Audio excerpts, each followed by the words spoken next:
child.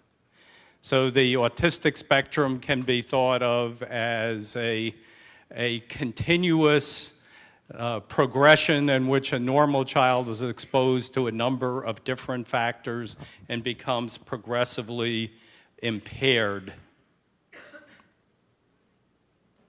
So in the autistic spectrum can be thought of as having both genetic factors or predisposing elements as well as environmental factors, and both play a role, but I think the evidence is very strong that the environmental factors are probably of greater significance. So many different abnormal biochemical and disease factors have been found in autism. One of the most common are the byproducts of a yeast called Candida. So it's just very similar to the yeast that people use to make pizza. Abnormal byproducts of certain bacteria of the Clostridia family. And this was actually my own research in the field.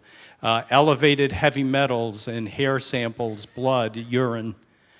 High antibodies in blood to brain proteins.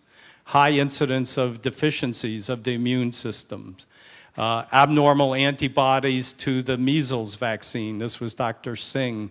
High levels of a protein that regulates the immune system called interferon. Several gastroenterologists who now specialize in autism have found that gastrointestinal abnormalities are extremely common, such as reflux esophagitis, meaning that the stomach acid keeps churning up. Decreased digestive enzymes. A number of gastroenterologist specialists have found that digestive enzymes are deficient in a high percentage of autistic individuals. Reduced sulfation of certain biochemicals. Dr. Bill Walsh found an abnormal increase in copper compared to zinc. The chemical abbreviation for copper is Cu. The abbreviation for zinc is Zn. So a high copper to zinc ratio. Elevated opiate peptides from wheat and milk, extremely common. High antibodies to wheat, milk, and soy. About 90% of individuals with autism have these antibodies.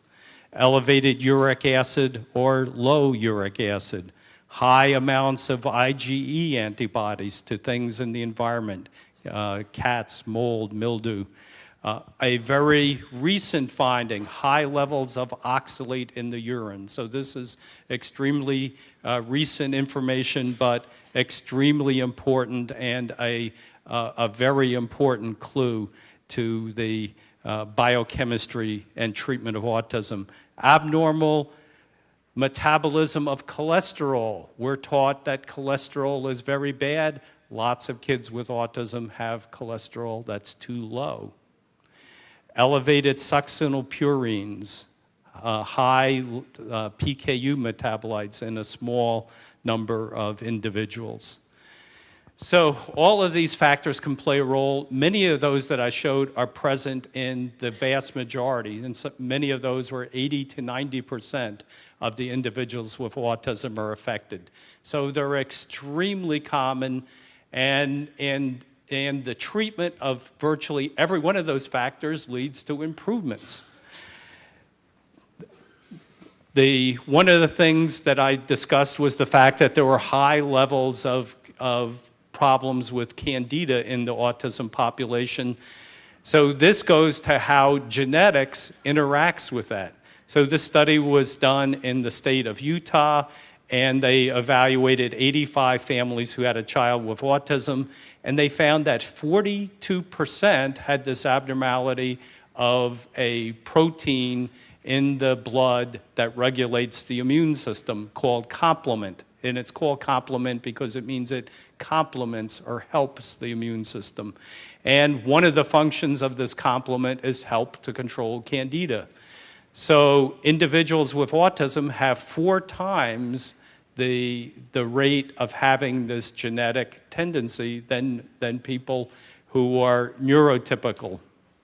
So this is one of the risk factors. As a matter of fact, this genetic abnormality is probably the most prevalent genetic abnormality found in autism. But it's funny, you don't see it on the press, so I think these guys just had a bad PR department because I didn't see it on the news, I didn't see it on the internet, so they just have real bad PR. But that sometimes is the case, that the person who's doing the best research doesn't necessarily have the best public relations people.